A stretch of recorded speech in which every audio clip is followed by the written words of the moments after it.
This is the Revd Dave Bookless who's going to be speaking to us, and he's actually come straight from a funeral at which, believe it or not, he was wearing that shirt. So that maybe tells you something about the way in which a funeral can also be a celebratory occasion, as well as the aspect of sadness.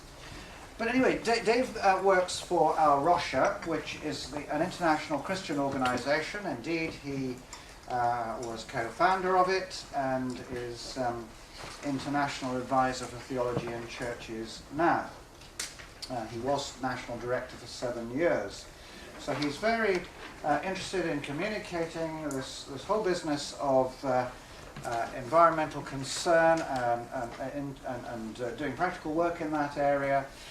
Internationally. He's written a couple of books which are on our bookstall. He'll say a bit more in a moment.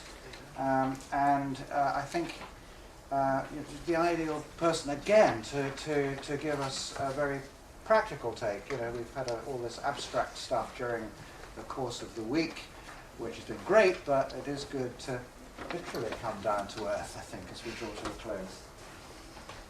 Thank you, Rodney. It's great to be with you. I'm not sure whether I'm the final countdown or the last straw or the light relief. I'll leave you to decide, but hopefully entertaining enough to keep you awake for the last lecture anyway. Earthing Theology, Caring for God's Creation in Urban and Rural Contexts is the title I've been given, and I'm very happy to speak to. And I think you've all been given a handout which I'm not going to stick to rigidly, but it will hopefully provide useful background to what I'm going to say and fill in some of the gaps of what I may skip over fairly quickly in the course of an hour or so. I want to move us from the last lecture, which has been incredibly personal about some of the issues that are very, very intense and personal to us as human beings, to really look at things in a hugely broader context. In terms, firstly, of our global context, as we stand here in 2011. Many of you will probably have heard of the 3 pillars of sustainable development, often summed up as the social, the environmental, and the economic. These have become incredibly popular, not just in environmentalist circles, but for instance in business. So I was speaking to somebody a couple of days ago who is a corporate sustainable CSR advisor for Colgate-Palmolive, and there they talk about the 3 things of people, profit, and planet. It's basically the same 3 pillars. There's a recognition increasingly around the world that we can only have a workable planet if, to put it another way, these 3 legs of a 3-legged stool are somehow, to some extent, in balance. We need to have a world that works for people. We need to have a planet that actually functions as an entity where life continues and the resources for life continue, and we need to have an economic system that functions within that broader context. Now, over the last 3 or 4 years globally, we've seen a huge shaking, I would suggest, of all of those pillars. And perhaps most obviously we've seen that in terms of the economic pillar and the economic crisis, banks collapsing, the euro teetering on the edge just in these last few days. And I want to quote a couple of paragraphs from something Prince Charles said when he delivered the Dimbleby lecture for the BBC 2 years ago, comparing 2 of these pillars. Just as our banking sector is struggling with its debts, so nature's life support systems are failing to cope with the debts we have built up there too. So if we don't face up to this, then nature, the biggest bank of all, could go bust. And no amount of quantitative easing will revive it. Human life over the last 100, 150 years has been borrowing from the future. That's kind of economic talk, futures borrowing, I guess. We've been taking the inheritance of future generations and using it up incredibly quickly. And nature teeters on the edge globally. I had the huge privilege of having tea with Prince Charles yesterday, with a whole bunch of others, and he's absolutely passionate about this subject and about the importance of humanity at this period in its history, rediscovering a sense of dependence upon and connection with the earth. Alongside the economic meltdown, there is, to many people, many observers, a social meltdown going on in all sorts of areas, whether it's to do with how we make moral and ethical decisions in a complex world of medicine, or whether it's to do with how we live well in a world that seems to have plenty, but not for everyone. And one of the most telling things, I think, has been a lot of talk over the last few years of something called affluenza. And there's a picture of the virus. It's got the pound sign on. There are other versions of that with the euro and the dollar and various other things as well. It comes in slightly different varieties, the affluenza virus. Professor Kahneman from the University of Princeton is one of many experts around the world who tell us that if you look at Western standards of living since the Second World War, the rise in incomes has shot up in a steady way, and yet the levels of perceived happiness and well-being, which is notoriously difficult to measure, have remained static or even declining. Standard of living has increased dramatically, and happiness has increased not at all, and in some cases has diminished slightly. There's a lot of evidence that being richer isn't making us happier. Now that, in a sense, just that last sentence makes complete sense to most of us. Money can't buy you love, as somebody once said. I think there's two people who wrote that. But we know it's true, and yet Western culture seems predicated on the assumption that money can buy us happiness, and that more stuff will make us feel better. Retail therapy. Is it really therapy? So that's a second pillar. All the assumptions that are there in a very materialistic world, but often a very hollow world. And then the ecological crisis, or I think it's better to say crises, that we face. I'm not going to go into any of the background science of climate change. Again, in the group of people I've been with over the last few days, it's been a huge privilege to spend quite a bit of time with Sir John Horton, one of the most eminent climatologists in the world today, headed up the scientific assessment panel for the Intergovernmental Panel on Climate Change for about 18 years before his retirement. Somebody who is a very cautious academic scientist, by no means a scaremonger. And yet, as each of the reports of the IPCC have come out every 5 years or so, he has been astonished at how often the results that we're getting are worse than the worst case scenarios of the IPCC. As I say, I don't want to spend a lot of time on climate change. Do come back in questions if we've time, but it might just derail the central thesis of what I want to talk about today. Because in many ways, I believe climate change is simply the tip of the iceberg. It's the bit above the surface. It's the most obvious part of a much larger, disconnected problem or series of problems that we face as a world community. And connected to it are, well, some of the issues are there on the handout. We could be looking at deforestation, at biodiversity decline, at waste, at pollution, population growth, at food shortages, resources paucity, at overconsumption of basic resources, and so on, and so on, and so on. There are a whole number of huge environmental crises that we face.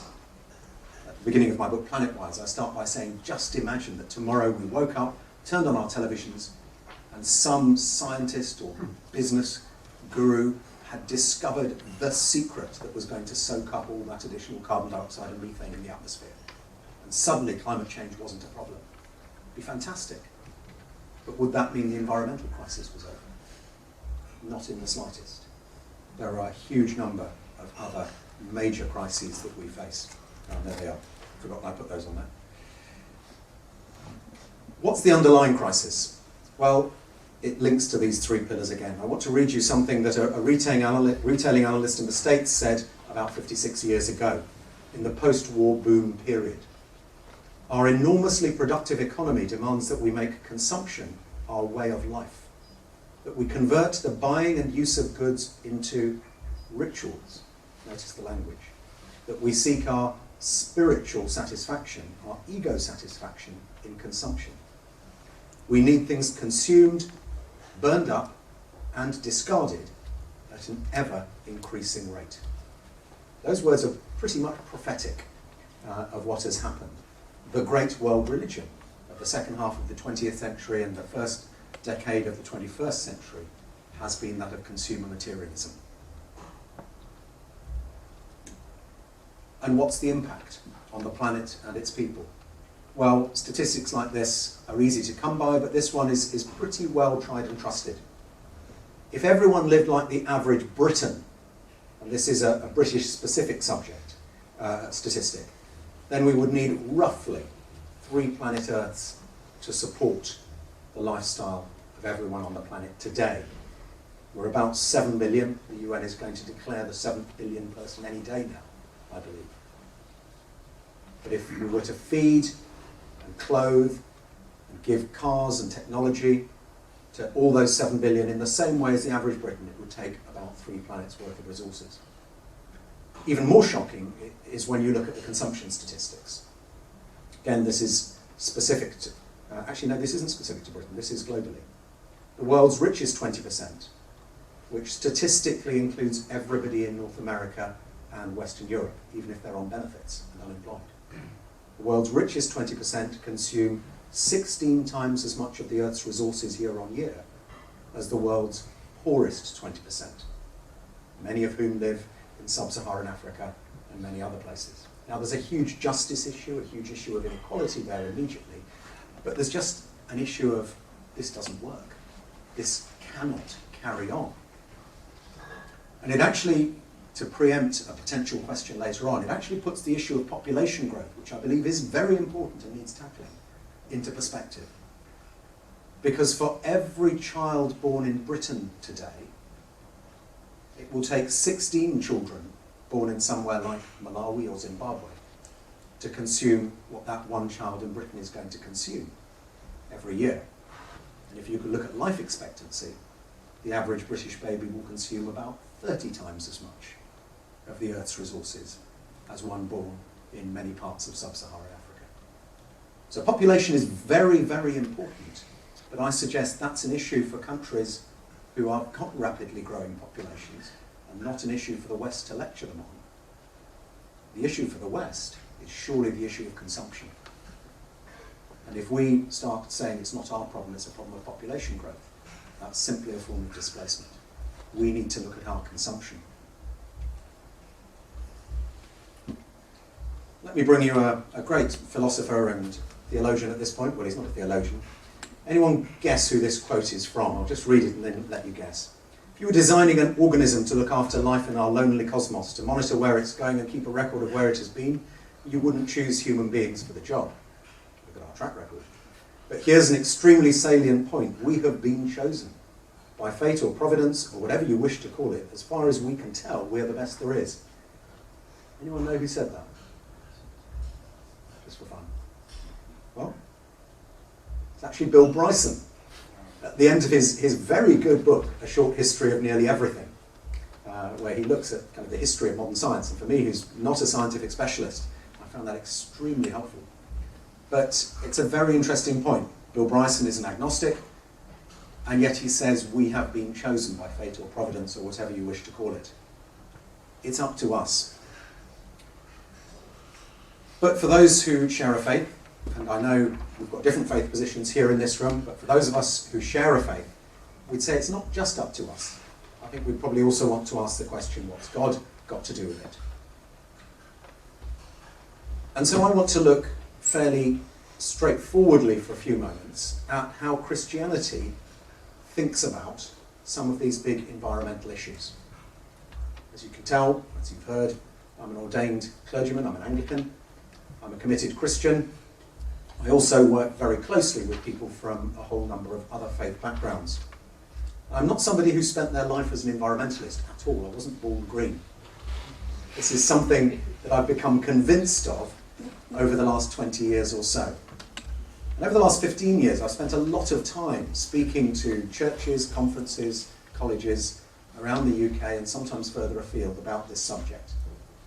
And I've found broadly, and it's a kind of crude measurement this, but I've found broadly 4 groups, 4 levels of response to the subject, should Christians be involved in environmental issues.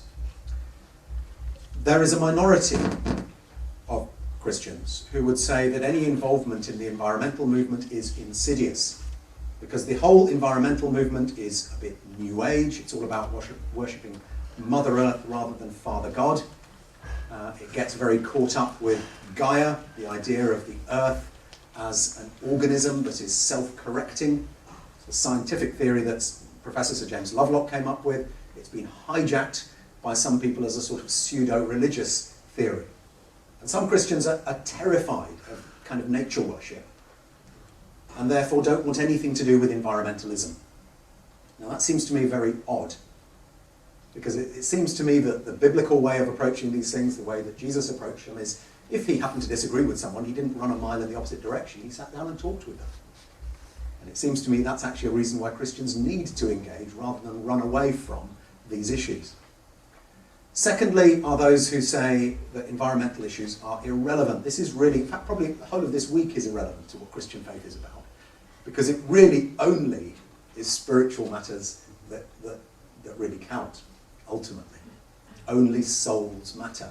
We should be about saving souls, not saving seals. So it goes.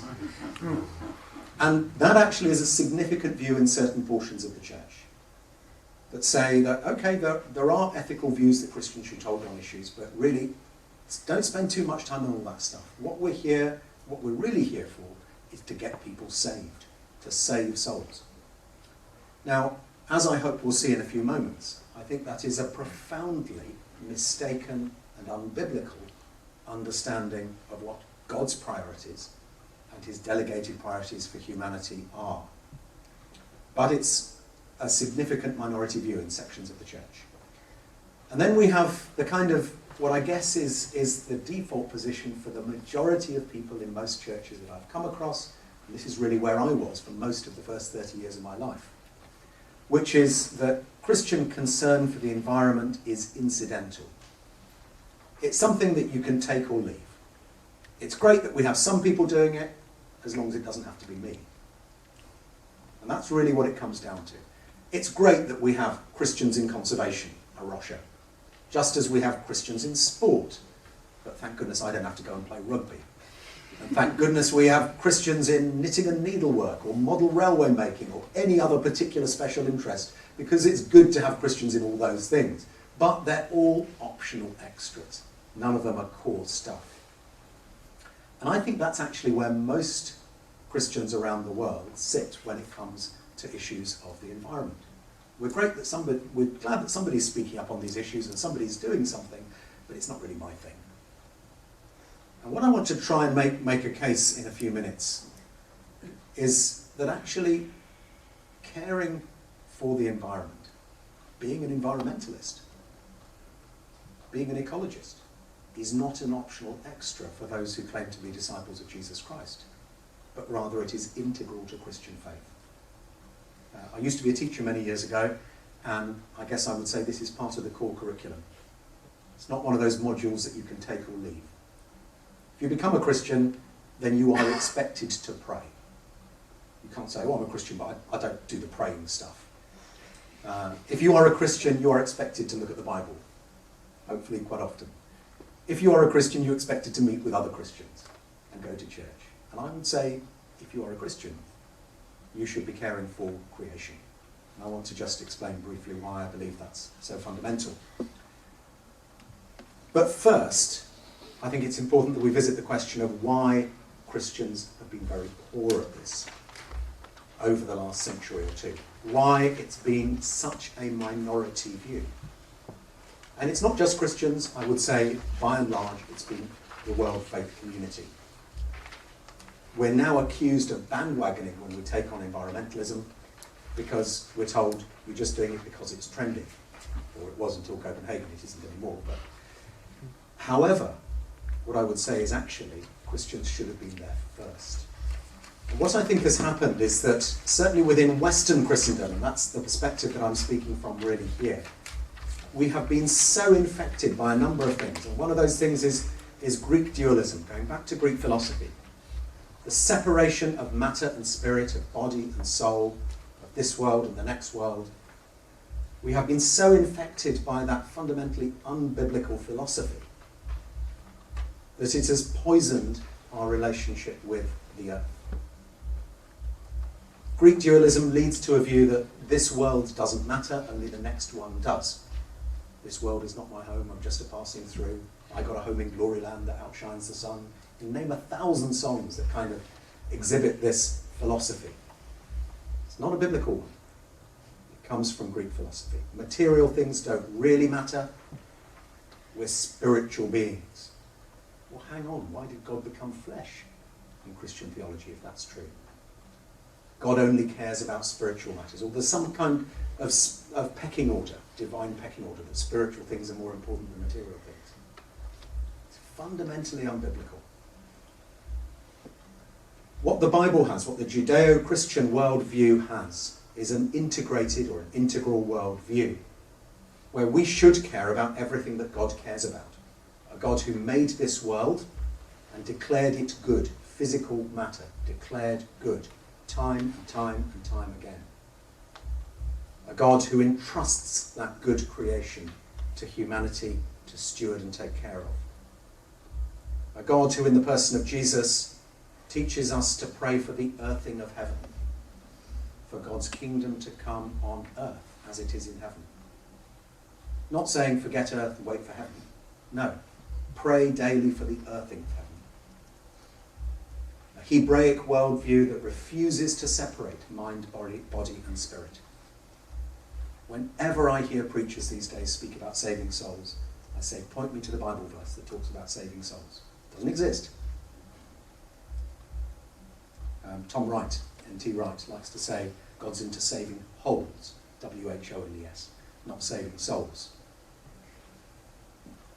And that dualist gospel tends to posit a view that the next world, that heaven, is completely separate from this. That the gospel is really about a very individualistic, personal relationship between me and Jesus, a relationship sustained by the Bible and prayer, with a few other Christians around me, and that's that kind of red circle on the map, on the diagram.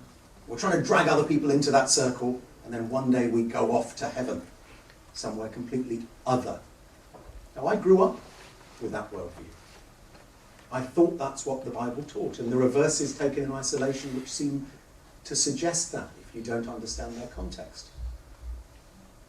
But what I want to suggest instead, well, actually, before I go on, the problem with that worldview, a fundamental problem, is that, in a sense, everything we've thought about this week, and all the things in that purple box, environment, business, politics, science, arts and culture, other faiths, are all irrelevant if that worldview is right.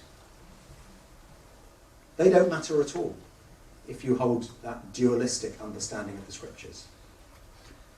And I had an experience a few years ago that really brought this home to me very, very clearly. It's when I had the privilege of visiting Nairobi in Kenya, and spending some time there with Kenyan Christians.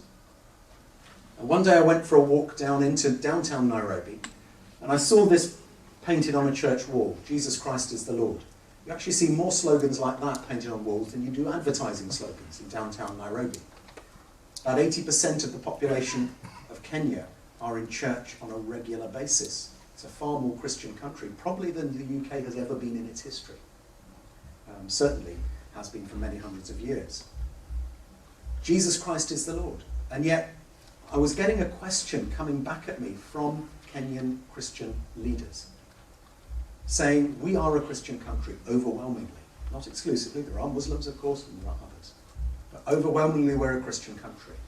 In that case, why are we having so many problems? Why have we got such obscene poverty, particularly in our cities, slums like Kibera and others? Why have we got tribalism still going on? One Christian hating another because they come from a different language group, a different tribe. Why have we got such bad environmental destruction? If we are such a Christian country, why isn't this being transformed?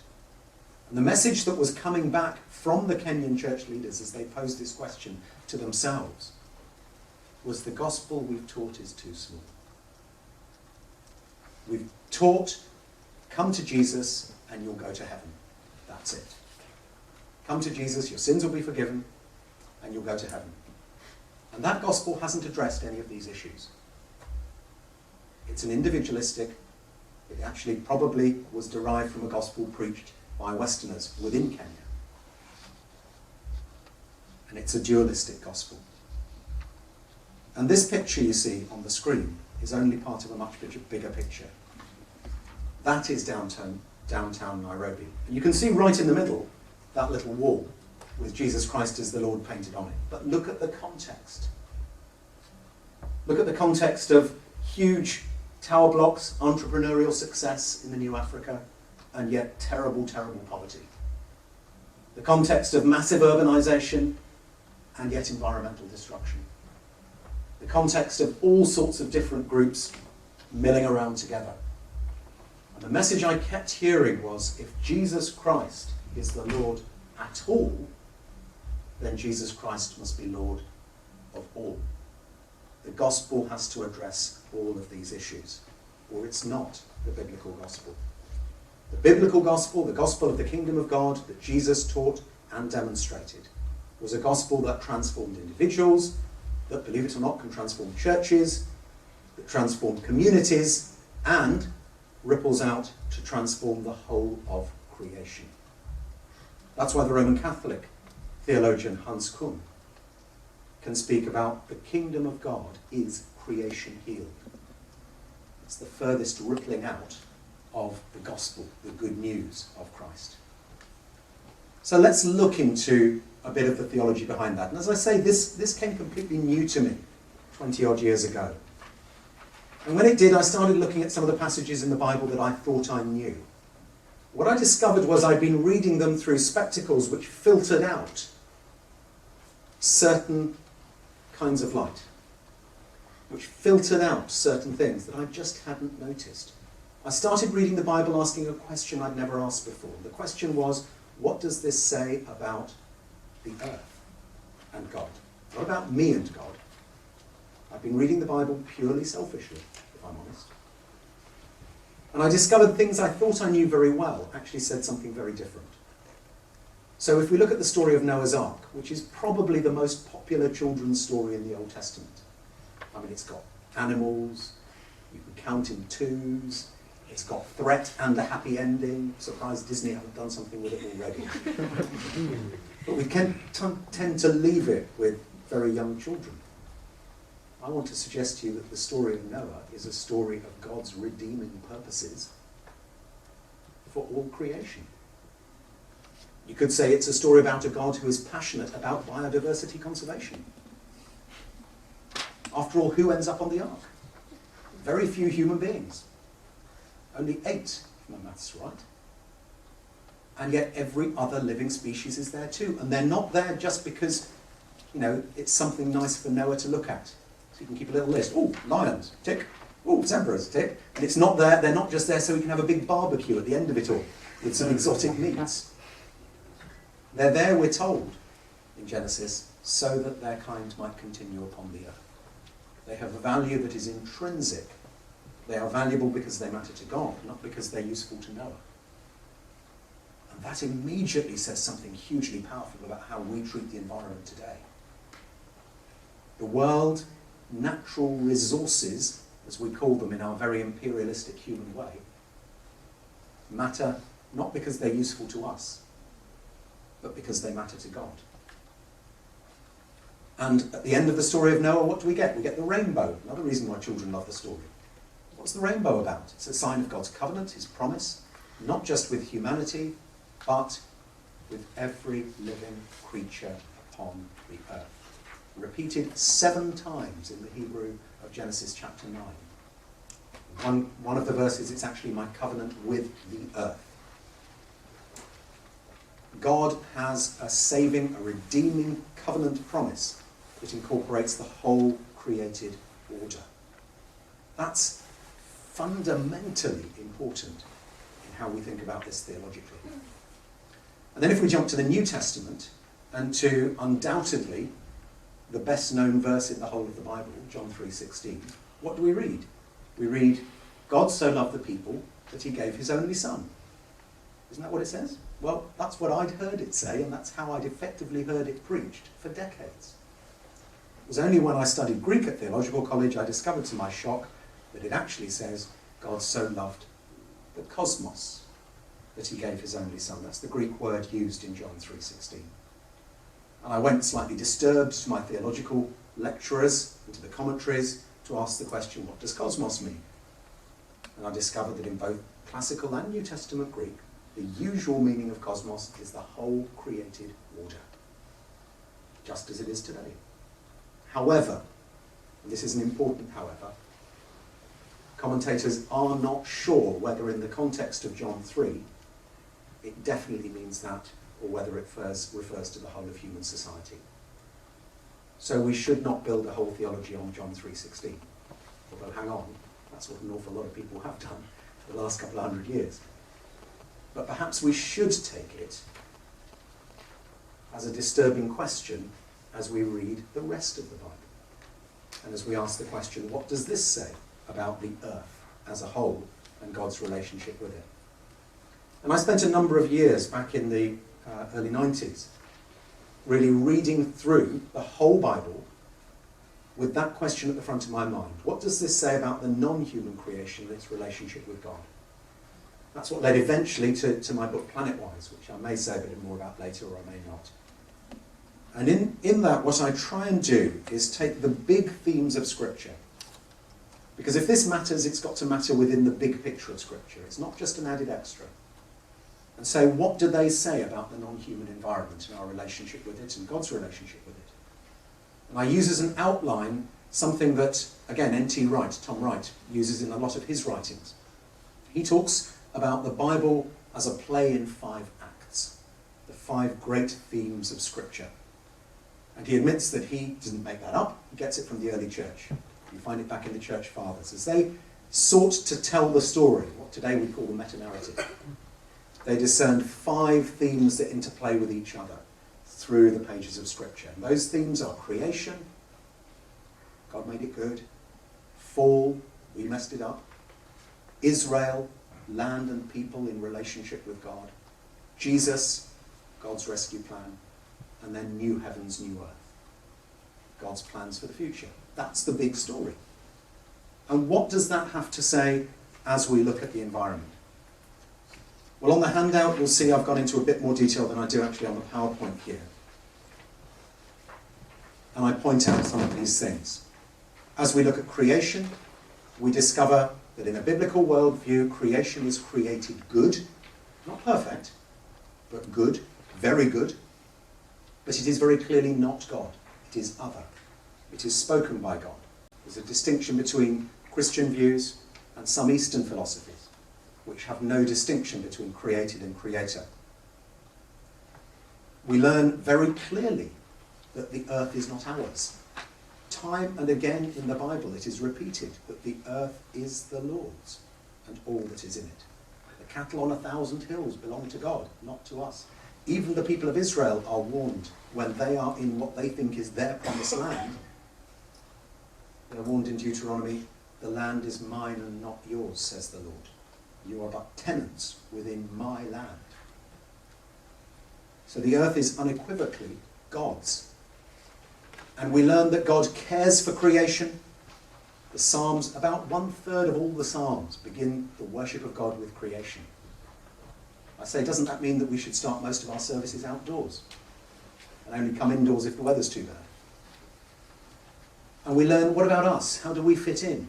Well, 2 absolutely crucial and complementary truths about humanity.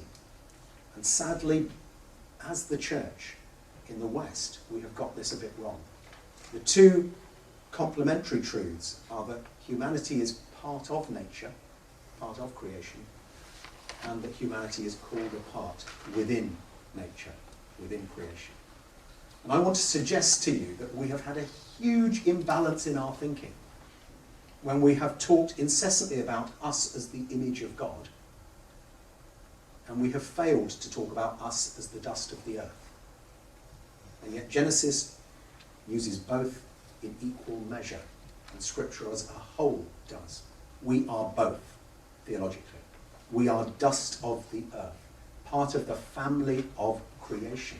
The name Adam comes from the Hebrew Adamah. English translations should tell the story of Dusty and Eve. And then we'd get it, because that's what it's meant to be. This is about earthling, earth creature. This isn't about some piece of stardust parachuted down from heaven to tread all over the earth and rape it, which is how we've tended to interpret it. We only talk about image of God. Again, when we come to questions later, some of you may want to pick up on this, because one of the big environmentalist critiques of Christianity is that it is the most anthropocentric and imperialist religion. That by saying humans are the image of God, it puts us on a pedestal over and above the rest of nature, which allows us to do what we like with nature. And what I want to say is that's profoundly heresy. Or rather, it's half-truth, which most heresy is half-truth. Because we are called the image of God, but we are also called the dust of the earth. And if we look at what image of God means, and of course theologians have written more about that than about almost anything else, so I won't go into too much detail, but if we look at it in the context of Genesis 1, 26 to 28, it's pretty much a job description. God says, I make you in my image, male and female. Now go out there and look after my world for me, please. Look after the animals and the birds and the fish and everything else. Sounds like not a sort of a badge of honour, not a kind of honorary degree. It sounds like a pure and simple job description. I make you in my image to reflect my character and nature in how you look after planet Earth on my behalf. That's what we find. And that's where I quite often say to people that when we fail to care for the earth in a godly way, we fail to bear the image of God. We become less than human. And perhaps some of our social and moral collapse is related to that. Now, I spent a bit of time there on creation. If we look quickly onto fall, we see a breakdown of relationships between humanity and God, between human beings and each other. The beginning of the war of the sexes is there in Genesis chapter 3. And we see a breakdown in relationship between human beings and the earth and God. We find that when the earthling is thrown out of the garden, he's told, cursed is the earth because of you, the stuff you're made from. From now on, you're going to struggle to produce its fruit. And we find throughout the Old Testament this ongoing theme of the battle of human beings in a world that is often hostile, and how the earth suffers when human beings fail in their relationship with God. And this is a complex one for our modern views, because it's not a kind of linear scientific explanation of things. But time and again in the scriptures, and some of the references are down there from places like Jeremiah and Hosea and Leviticus, and actually right through into the New Testament in Romans, we find that when we fail morally, when we worship idols instead of God, when we commit injustice, there is an ecological repercussion. The land mourns. The beasts of the field, the birds of the air, the fish of the sea die because of the sin of my people. So the fall has a fundamental impact on nature. And then if we go into land, the story of Israel, both land and people, I want to suggest it's not predominantly about Middle Eastern politics. It's predominantly about how God calls a people to model how to live in a way that will bless the nations. That surely is what this is predominantly about. And a huge part of that is how you farm, how you relate to land. It's impossible to understand the Old Testament in terms of relationship with God without also looking at relationship with the land. You cannot have a relationship with God that doesn't connect to your relationship with land. And that's something that for us modern, largely urban people, we've kind of forgotten. And yet all their festivals, with the exception of Passover, were land-based, harvest-based, rhythmic festivals. They were connected with that. A lot of the moral law, a lot of the teaching there is connected with the land. The land acts as a spiritual barometer, to use a phrase from Chris Wright, C.J.H. Wright, in his writing. And so we learn about the land suffering, but we also hear King Solomon at the dedication of the temple praying for the healing of the land. And he doesn't mean the nation, he means the land, the soil, because the harvest had been failing. And then as we move into the New Testament, the coming of Christ, What does Jesus have to do with the earth? Some of you may know that the Bishop of Liverpool, James Jones, wrote a book a few years ago called Jesus and the Earth.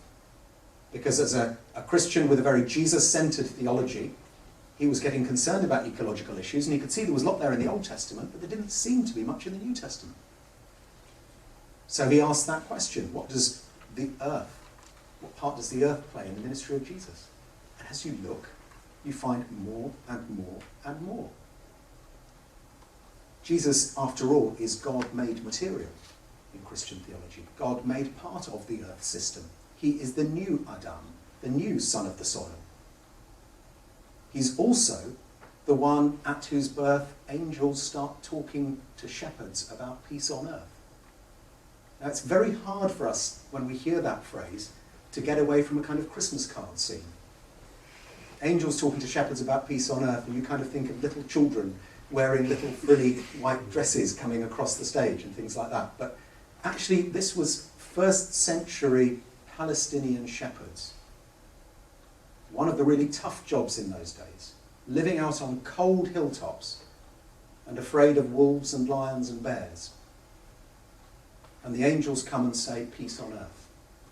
Now, they're not thinking nativity scene. They're thinking shalom throughout the created order, because they're good Jewish shepherds. That's what peace on earth means. They're thinking that vision of Isaiah, the lion lying down with the lamb. Peace on all my holy mountain. That's what peace on earth means, somehow connected to this baby in Bethlehem.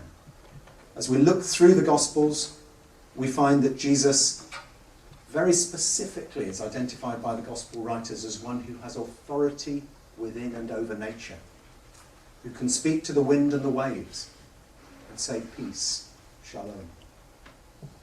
Be still. Now, at a time of climate change, that's quite a useful trick. I wish we could do that more often. But it's more seriously, it talks theologically about the significance of Christ as the one who has authority not only over sin, not only over sickness, not only over death, but also over nature. He is the Lord of creation.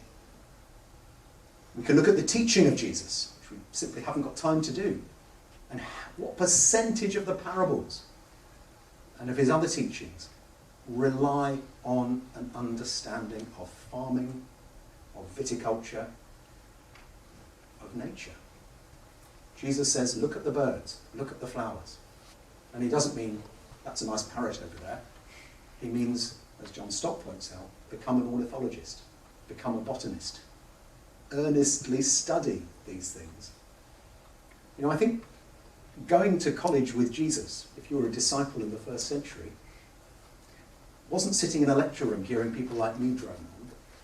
It was going out for a walk and having things pointed out to you. And analogies about what God is like from those things out in creation. It's a very different way of teaching. But it depended on relationship with nature. And then the cross and resurrection, right at the heart of the ministry of Jesus. And we find that the crucifixion of Christ is, although it's centrally about the redemption of human beings and the healing of the relationship where all the mess started, the relationship between us and God, it's also about a healing within all these other levels of relationship. Again, that rippling out of the kingdom of God. So, jumping from the Gospels to Colossians, we read from St. Paul that Christ is the one by whom and for whom all things were made. He's the creator and the purpose of creation, in whom all things hold together. He's the sustainer, the one without whom all things fall apart, incidentally. And also the one through whose death on the cross all things in heaven and on earth will be reconciled to God. There is a cosmic level to the reconciliation achieved by the death and resurrection of Jesus Christ. And finally, and from Ephesians 1, the one before whom all things in heaven and on earth will be put under his feet. He will once again reign in glory. And if we jump to the final act, the last act, the new heavens, the new earth, the present and future age, the post-resurrection period, the one that we're still in today. Well, I grew up in a theology that said, when Jesus comes back, all that's evil and sinful will be judged, and this world will be destroyed. Full stop, end of, and then we go to heaven. And it's actually very difficult to move away from that point of view because you can see bits of the Bible that seem to point in that direction. There's plenty of passages that talk about judgment and destruction. But then there are some pretty inconvenient passages that seem to say the opposite. So how do you hold that together? I mean, there are passages like Romans 8 that talk about creation as pregnant and as waiting not to be destroyed, but as waiting to give birth to new creation and waiting to be set free from its bondage to decay. Well, how do you hold that together with something like 2 Peter 3 that talks about fire on the earth and destruction? Well, the answer is not that it's either or, but it's both and. That there will be destruction of all that is wrong and sinful and destructive. But it will be the fire of purification. It will be the refiner's fire. And it will be succeeded by restoration. That's always the biblical theme. That God judges sin, but God has a long-term plan of redemption. And that's true not only for human beings, for those individuals who become new creations in Christ, even though they may have the same physical bodies before and afterwards, but it's also true for the earth, for nature itself. The risen Jesus, his physical body, is actually the first fruits of that new creation. It's the best template we have of what the future new heaven and new earth will look like. And we see again continuity and discontinuity. Discontinuity because he can walk through a locked door. He can appear and disappear at will. But continuity because eventually they recognise who he is. And because he can sit down and eat a meal with them. And because most importantly he has the marks of the nails and of the spear in his body. This is the same physical Christ. When the Bible talks of new heavens, new earth, new creation, one very important point here is that Greek uses 2 words for new in the Bible. The word neos and the word kainos. Neos basically means the same as new means in English today. It means brand new. So if I, in driving up here today, had a nasty smash up on the M11 and my car was a complete write-off, I would have to get a neos car. But if I'd been involved in a small shunt on the M11, my car had to be taken away to the garage, and it was, all the dents were knocked out, and it was repainted, and it came back to me probably looking a lot better than it does now. I wouldn't have a neos car, I would have a kainos car. A car that's been renewed, that's been restored, that's been repaired, that's been redeemed, that's been almost recycled. And that's the language that the scriptures consistently use when talking about new heaven, new earth, new creation, new Jerusalem. It's not the language of replacement, but it's the language of repair and recycling. And again, it's what God does with people, it's what he's going to do with nature.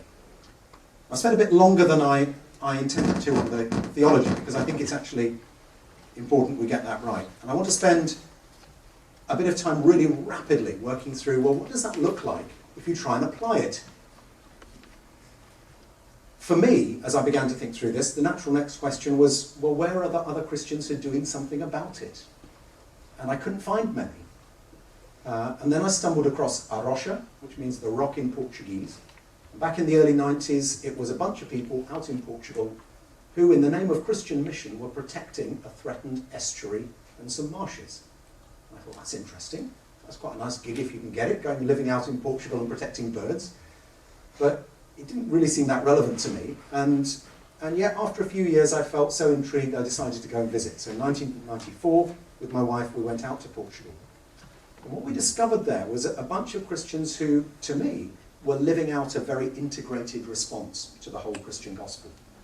Caring for people, preaching the good news of Jesus, worshipping, praying, but also caring for creation and wrestling with the issues of how we live sustainably as if this is God's world, not ours, in the 21st century. Well, actually then it was the late 20th century. And if you get a chance to read them, they're not in the bookstore here, but they are available on the internet and from the Arosha website. Peter Harris has written 2 excellent books. He's the founder of Arosha, along with his wife Miranda. Under the Bright Wings tells the story of that first project in Portugal and how it began. Kingfisher's Fire tells the story of how it grew from one project into Portugal to what's now a global movement. Roche is now working in 20 countries across 6 continents. And that growth hasn't been through lots of funding and through wonderful programs and plans. It's been quite spontaneous, as groups of Christians, indigenous Christians in different countries, have caught a vision of caring for the environment in the name of Christ. So now, in 2011, we can say that for 28 years, Arosha has studied and cared for God's world, and Arosha is now working in 20 diverse countries around the world. And there they are. Because of time, I won't say anything about any of them, but if we run out of questions in the question time and you're interested in one of those, just ask. I'll say a tiny bit about a couple of them that I've visited and I find particularly intriguing. Arosha, India. Did you know that elephant-human conflict is one of the really serious issues in many parts of Asia and Africa? Because elephants need a lot of space, and as human populations and human cities and roads and everything else have grown, elephants find that the places they used to wander, they can't wander anymore. The forests they used to live in are gradually being chopped down and being replaced by fields. Actually, fields are rather good for an elephant, because you get free food nicely grown for you at just the right time of year. You don't have to wait for the fruiting season, just go and help yourself. But of course, that's not much good news for the farmer. And so the farmers shoot the elephants, and the elephants kill the people. And dozens of elephants and hundreds of people are killed every year. So what's a Christian response in a situation like that? Well, historically, most Christian agencies have said, these are poor people living at the margins. People matter most. We've got to look after the people. That's been the traditional Christian response, even if it means killing a few elephants. And then you've got the traditional conservationist response that says, elephants are lovely. They're big, they're cuddly. Well, not very, but they're very special. We've got to protect the elephants. Never matter about the people. And there's been this dichotomy.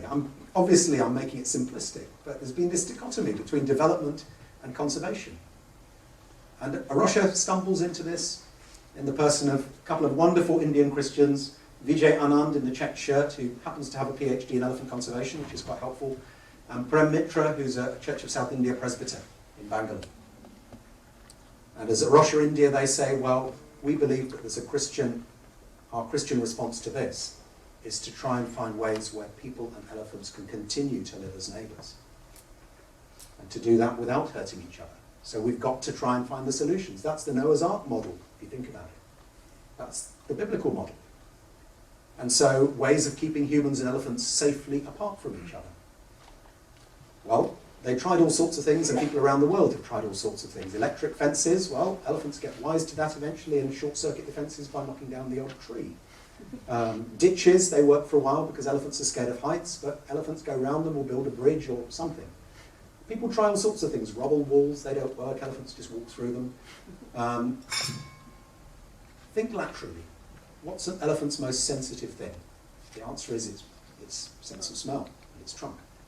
So how about we look at what smells elephants don't like? A bit of research, a bit of a master's study in there maybe, and eventually you discover that elephants are very sensitive to 2 particular strange things. One is very hot chili, and the other is tobacco. So maybe they've got some sense. And so you grind up the tobacco, the very hot chili, and you mix them with, well, whatever's around, which happens to be old engine oil. You smear them on ropes, and you hang those ropes as a sensory fence around the fields. Only at harvest time, or if you need to channel the elephants safely away from a new highway, and to go round and under a safe route where they won't be killed. And then you monitor it, and you see what happens. And over the last few years, this project that Arosha India have initiated at the chili tobacco barrier method of mitigating human-elephant conflict has proved to be extraordinarily successful. This has been front-page news in the Times of India. This has meant that people from other parts of India, Sri Lanka, Bangladesh have come to visit to study how to do this within their own contexts. So it's maybe not what one thinks of when one thinks of Christian mission, but that's what Arosha has been doing there. Or I could look at Kenya, where you've got the similar dichotomy between conservation and development in terms of quite poor communities living on the Kenyan coast, but living adjacent to a forest where there are a number of very threatened endemic species, things like the wonderfully named golden-rumped elephant shrew, identified by the Zoological Society of London as one of the 100 most important species for protecting for their genetic diversity. And Russia says, okay, well, people have been chopping down the forests and have been killing the wildlife. But they've been doing it because they need to send their children to school. And because they're cash crop farmers and that's their best sort of income, charcoal from trees or selling bushmeat. Can we provide them with an alternative income so they don't need to chop down the forest? In fact, can the forest become their alternative income by being protected rather than by being destroyed? Now, on the Kenyan coast, there happen to be a lot of luxury tourist hotels. And so what Russia has done, to cut the long story short, is to work with the hotels and the tour companies and set up ethical ecotourism. And say, will you agree that from this part of your business, you don't make the profit goes back into the local communities. And we will set up a bursary fund, and we will train local communities in wildlife identification, in building bird hides and trails and other things. And the profits go to the villages around the forest, and they are specifically for the education of children and young people. So they're used in the primary schools, and then if you want to send your child to high school, which you have to pay for in Kenya, you can apply for bursaries from the Forest Fund. It's called ASSETS, the Arabuko Sokoke Schools and Ecotourism Project. And it's working.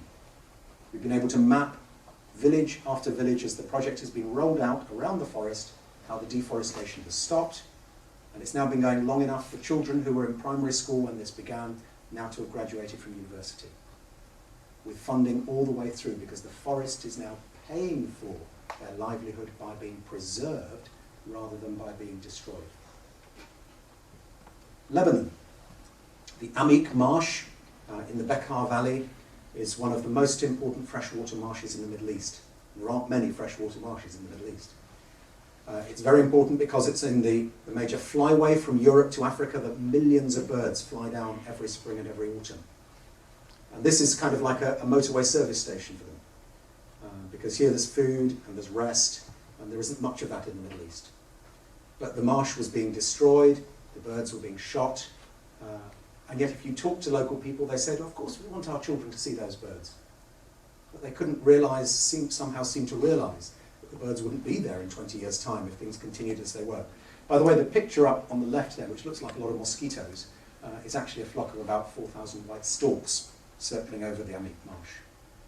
And Russia worked in that very complex religious and social context in Lebanon, with local Christians there, working with people from Druze and Shia and Sunni and Orthodox and Maronite and Catholic and evangelical backgrounds, to say, can we find a way forward that is about the preservation of God's creation? Because that's something we all agree on. We may disagree on almost everything else. And it's led to now the Amik Marsh being its best state for more than 100 years. And all sorts of species returning there, and habitats being improved, and lots of children coming there for environmental education. Another context. I've driven up today from a suburb of West London called Southall. If you've ever got on the train from Paddington to Heathrow, you've been through Southall. It's the only station in the UK that has a railway sign in Punjabi, as well as in English. Its nickname is Little India. But Southall has quite significant problems. It's very, very overcrowded. Sometimes there are tensions between different ethnic groups, and historically there have been a lot in the past. But it's predominantly known by local people in West London as a pretty messy place. A place with terrible traffic pollution, a place with a lot of rubbish. And I've lived in Southall now for 20 years. It's a very diverse place faith-wise. We have big Muslim, Sikh and Hindu communities, and also very significant and incredibly diverse Christian communities from many different places. The funeral I was at today was for a young woman from a Punjabi Christian background, but the church was full with about 500 people, Muslims, Hindus, Sikhs, Christians, because this young woman had had a very remarkable life. And there are big environmental problems in Southall. One of the things that the local Regeneration Partnership was saying was that the lack of greenery and open space and clean air and environmental awareness were actually having social and health effects on the local community, contributing to a lack of confidence and pride. When I began to think about this and reflect on it, at the time when I was a local church leader, I discovered a piece of research by the King's Fund showing that there's very clear evidence that the further away you live from an area of significant green space, the more likely you are to suffer from mental health problems at some point in your life. I found that fascinating, and then I started to reflect on the fact that we were made and placed in a garden first of all. And that although the Bible ends with a city, it is a garden city with a river and with trees bringing fruit for every month. And I started to think, well, what does that begin to look like in a place like Southall? And so we eventually discovered that we could set up a Rocha in the UK and a project called Living Waterways with a vision deliberately taking biblical imagery of making the urban desert bloom and of combining environmental renewal and community transformation. We discovered a piece of land between Southall and the next door suburb, Hayes. A piece of land of about 70 acres that belonged to the local council but had been effectively left derelict for more than 30 years for all sorts of reasons I haven't time to go into. That's what it used to look like about 11 years ago. Full of dumped rubbish, of illegal motorcycling, of burnt out cars, of fly-tipped waste, and so much. And as we walked around and prayed around that site, we had a sense that here perhaps was something that could be good news for a local community, as well as for the creatures that lived there. And so we got involved with the local council, with local football club who had an interest in the site, with local community groups, with faith groups, in doing what we could to develop a vision for that site. A vision of a piece of land that the community felt they owned and wanted to look after and belonged to them, but was also good for wildlife as well. To cut a long story short, over a period of years, that vision began to come to fruition. In 2003, that site was opened as a new country park and wildlife area in West London, still under the ownership of the local council, but in partnership with a Rocha. We've done a lot of ecological consultancy, and we now, over the last 8 years, 9 years, we've continued to run environmental education, practical conservation, wildlife studies, and lots of community events to help bring people together and help them look after an area of God's creation, to help people get back in contact with the Creator. So conservation science, environmental education, and community programs. Something we've done more recently in a couple of the more urban bits of Southall away from the park is set up an urban food growing project, bringing together people from lots of different ethnic and faith backgrounds. That's been immensely rewarding. It's been the only time I've actually managed to talk to some of the Muslim women in our community who wear the hijab. Somehow down on the allotment, in a group, it's safe to do that, in a way it isn't in other contexts. And Arosha's work now spreading around the country. We have partnership projects in a whole lot of places around the UK. I'm going to skip through some of this because of time and move on to the end bit. For those who are Christians, I would argue that care for creation should be part of our worship, our discipleship, and our mission. 3 terms that are familiar to all Christians. As part of our worship, within the rhythm of the local church, we should be celebrating the goodness of God's creation, because biblical worship does that frequently. So there are resources to help. The European churches, ecumenically, right across the board, across the whole of Europe, have declared September the 1st to October the 5th every year as a time for creation. It includes the harvest season, it includes St. Francis Day, a time to celebrate and think about our responsibility to creation. And resources are produced. And every year Arosha produces resources. Some of them are downloadable from our website, some of them you can buy from our website. This year's one is called Just Food. We live at a time of food crisis globally, and yet in a country, in the UK, where 53% of all food produced on farms is thrown away uneaten. That's if you put together what's thrown away in homes, left on the side of the plate or left in the fridge, what's thrown away in the supermarkets because it's gone beyond its sell-by date, and what's rejected by the supermarkets because it's slightly the wrong shape, the wrong colour, or the wrong texture. 53% of all food grown in Britain. What's a just relationship with food? We have a website called Living Lightly, encouraging people to take simple but consecutively larger steps to change their lifestyle. Go right back to the stuff we said earlier about our levels of consumption in the world today. But not to do this as a kind of new Christian Pharisaism, the eco-Pharisee. That's the worst thing to do, to just kind of live differently because I feel I ought to. This should be about rejoicing in our relationship with God and rejoicing in living in gratitude in his world. And that's very much affected what we do as a family. Again, I won't say much about that now. And skip through some things in our discipleship. Our churches need to start taking this on board as churches. We run a scheme in the UK, well in England and Wales, called Eco-Congregation, which is a certificate scheme where churches can do a self-audit, work through a programme they set themselves and then apply for an award to say they are becoming eco-congregations. And last month I was up at St Luke's Crosby on the edge of Liverpool, where they have done a massive amount. And what they have found is that as they've cared for creation in their churchyard and by greening the roof and by better insulation, they've linked in with all sorts of individuals and organisations in their community that they weren't linked in with before. It's actually helped the church grow. In fact, a big church in Boise, Idaho, in the States, that decided to have a creation care ministry, discovered after 5 years that it had added 30% to the membership of its church through the people contacted through the creation care ministry. That's not why they did it. They did it in obedience to the gospel. But as they did that, people found the gospel more attractive. The late Rob Frost used to say, when Christians take the earth seriously, people take the gospel seriously. I mentioned my books, 2 of them on the bookstall. Planet-Wise, which gives the kind of the biblical overview on this. And then God Doesn't Do Waste, which is a much more personal book, which really talks about the story of how one Christian family moved from being pretty apathetic about the environment to really seeing this had to impact us.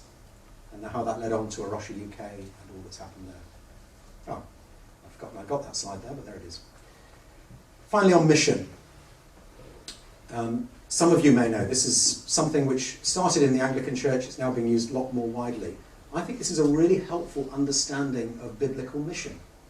5 dimensions to it, 5 marks of mission. 1, proclaiming the good news of the kingdom, evangelism. 2, teaching, baptizing and nurturing new believers, discipleship. 3, responding to human need by loving service. 4, tackling injustice, seeking to transform unjust structures of society. And 5, striving to safeguard the integrity of creation and sustaining and renewing the earth.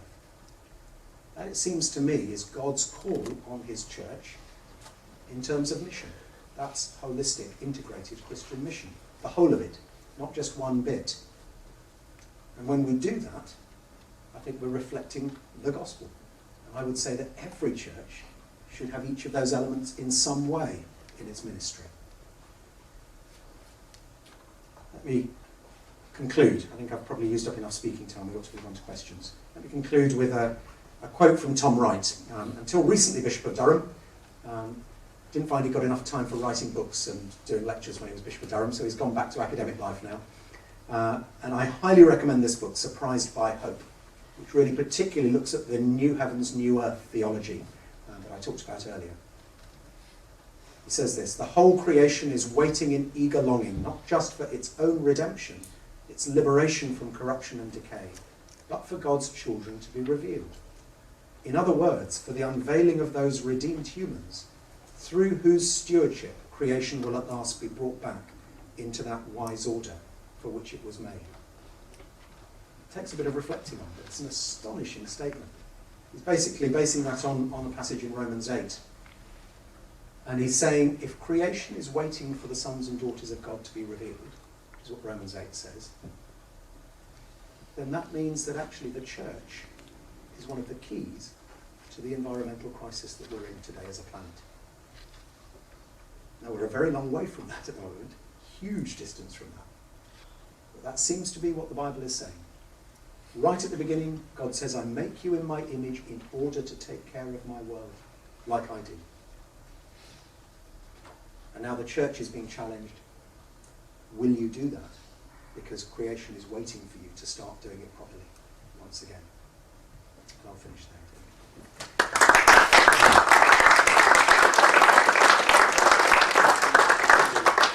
Thank you very much, Dave. So, some questions? Yes, right at the back. I was curious, what is it so frightening about? So why is it so incredible for Christians to accept or acknowledge or to say that nature is sacred? What is so frightening about an old tree or about a seal or a whale? Why can't all creation be equal? In some ways, I ask exactly the same question myself these days. But I guess I used to be in a position years ago where I was so scared of people worshipping nature instead of worshipping God that I would kind of say, no, don't get too excited about those other creatures because we've got to focus on God. But I completely agree with you now in many ways. To recognise what I believe is a deeply biblical truth, that we are in relationship with the whole of the rest of nature. That's how we were made. Humans don't even get a day to themselves in the Genesis 1 creation story. We're made along the same day as all the other mammals and all sorts of other creatures. So our relatedness to the rest of nature is intrinsic to what it means to be human, and it's intrinsic to what it means, I believe, to be disciples of Jesus Christ. But try saying that in some Christian contexts, and people will kind of think, you can't say that. So I'm puzzled by why some people just don't get it. I agree with you. Yes, Peter. One Christian who very early got concerned about environmental concerns was Michael Faraday, who in, I think, around 1845 wrote a letter to the Times protesting about pollution of the River Thames. That's a great... I didn't know that, but thank you. And actually, as you study church history, you find that it's been there, but it's kind of been subsumed by other histories. So William Carey, one of the early great missionaries in India, was a dedicated naturalist who wrote books and planted lots of trees, wrote books on the botany of Calcutta and its area. And you find throughout Christian history, Luther said, if I were to die tomorrow, I will plant a tree today. We kind of think that Luther was only interested in salvation, justification by faith. But no, he recognized this. And you find it all the way through, but we've somehow missed out this story in how we've told the Christian faith in recent decades. Yes, more questions? Yes, Agnes. That would be not like a question, but probably a discussion thing.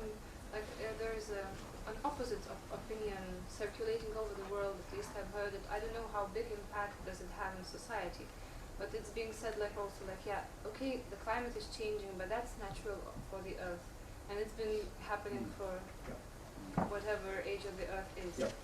And like the Earth is gonna shake us humans just like any other species, and our impact on Earth is not that bad. So thus I think if we want to motivate people to do anything, it's very, very important to have real evidence for that. Yeah. Not only like speaking, it turns like into some kind of rumors on media and so on. We have to base our motivation very much. I knew we'd get onto climate change at some point, but thank you very much. There's a huge amount of confusion and controversy around climate change, and that's partly why whenever I speak on this subject, I try not to give too much time to that, because I think it can become very circular. The arguments can just go round and round and round and round, and you never actually get anywhere. And to me, the Christian mandate for caring for the environment, the science of climate change in a sense is irrelevant to that. We should be doing it anyway. Now, having said that, I've had the privilege of spending time with some of the top scientists in this area.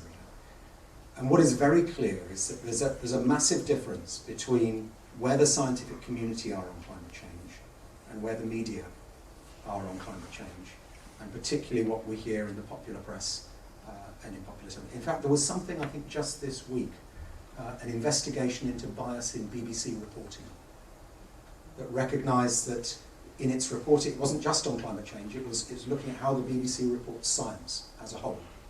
There were medical issues looked at as well, but in terms of specifically of its reporting on climate change, this independent report was saying the BBC has been hugely biased in giving almost equal amounts of coverage to a tiny, tiny minority of skeptics on climate change who are largely not academic climatologists, and giving them almost equal hearing to the world community of science, which is unanimous on the subject.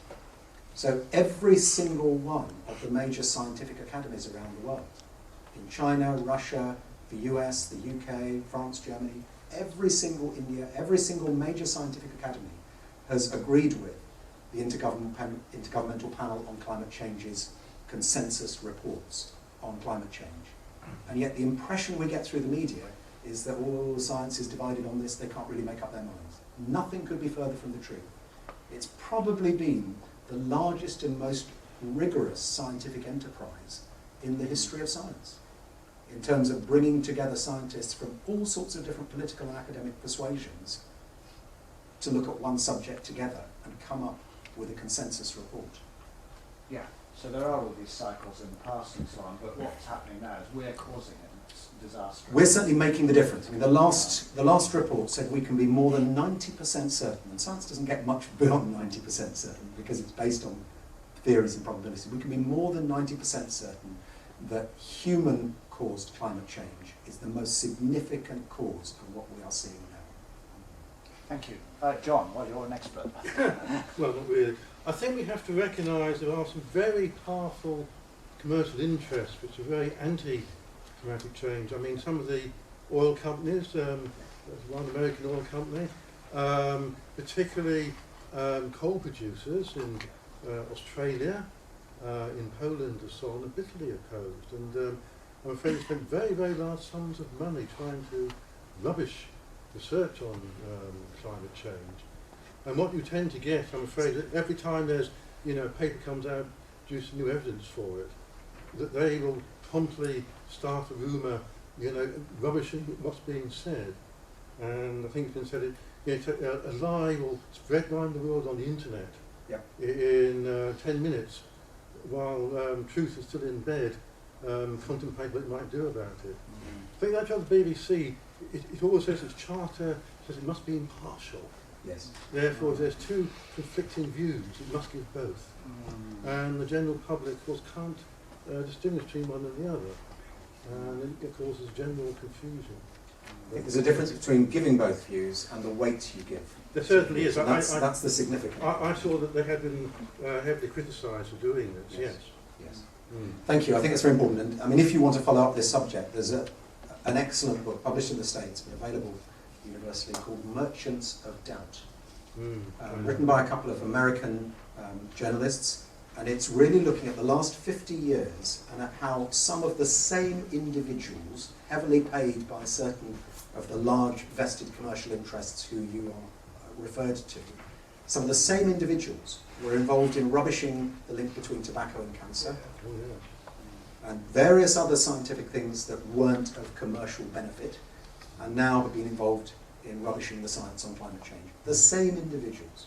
And when you find a revolving door between the big American oil companies and advisors within the US government on this, it's been, what we've seen with Murdoch and hacking is nothing compared to what's gone on in terms of muddying the waters on climate science.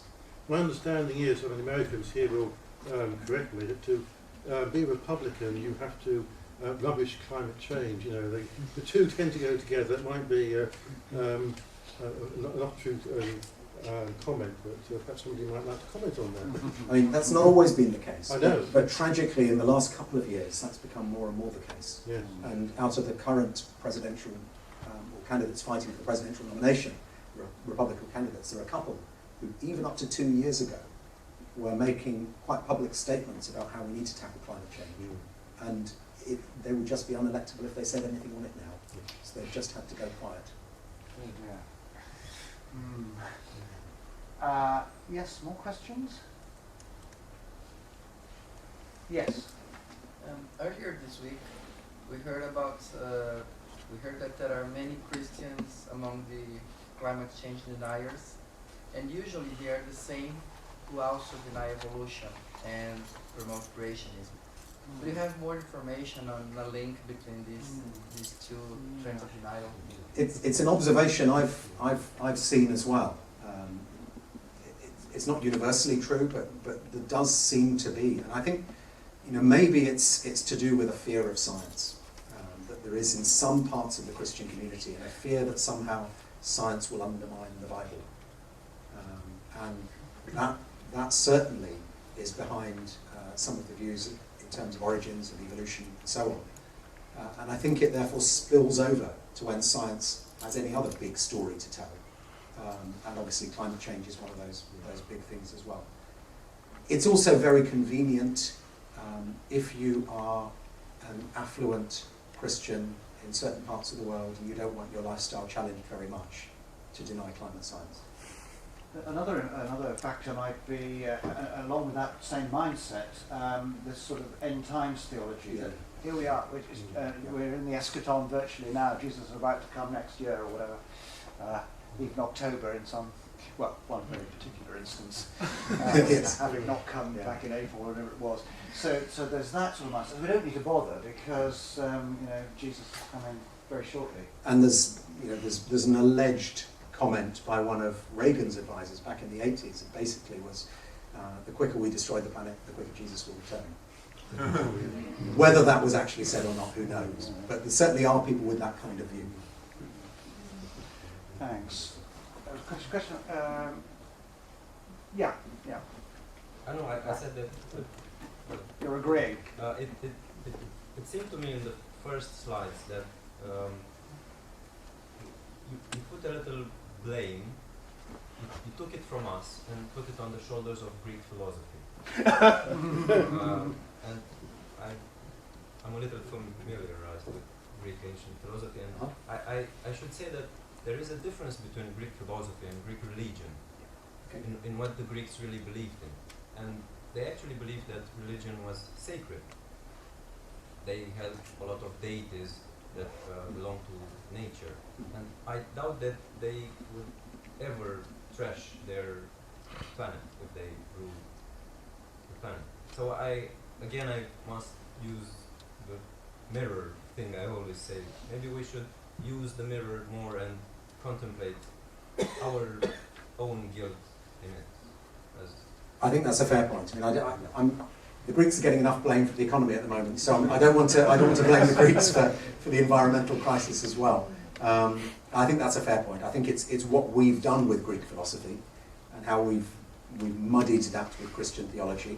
But you've also got to look at the Enlightenment and the way thinking there has changed things. And you've simply got to look at consumer materialism and how the church has just gone along with it and not questioned it, even though Jesus said more about money and possessions than almost any other thing. So we share a large part of the blame.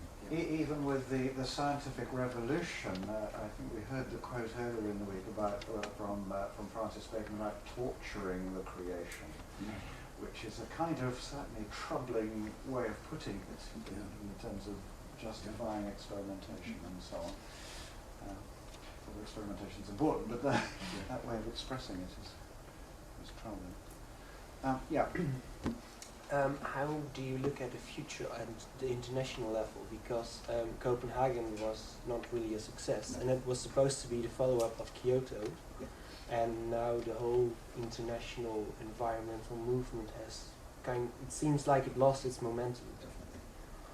It's a very good question, and I think the really simple answer is I don't know, because I think there's this time of lack of confidence and of trying to find the way forward for the world environmental movement at the moment. And in terms of political response, certainly things are a lot worse than they were in the US a couple of years ago. It's the consultation I've been on most of this week was with very significant religious and political leaders in the States. And they're just basically saying, we can't speak about this. It will be within our churches, within the political scene. It's almost suicide to talk about this at the moment. We would lose our jobs. So we're not going to be able to look to America for leadership at the moment. Politics can change quite quickly. However, the two countries that are the kind of, coming up on the rails in terms of world superpowers, where I think there is actually more hope, are China and India. Now, although China is often seen as the bad guy in terms of how rapidly the economy is growing and how many coal-fired power stations are being built and everything else, China has also committed itself to having 20%, I think it is, of its fuel from renewables by 2020, and then to rapidly increasing that thereafter. And the thing about China and India is they understand the science. There are no arguments about the science on climate change in China and India. And they understand how it's impacting their own populations now, how the weather is changing now, how the poor and those on the coasts are suffering now. It's not a case of future generations maybe. So it's being taken very, very seriously. And again, I mentioned Sir John Horton.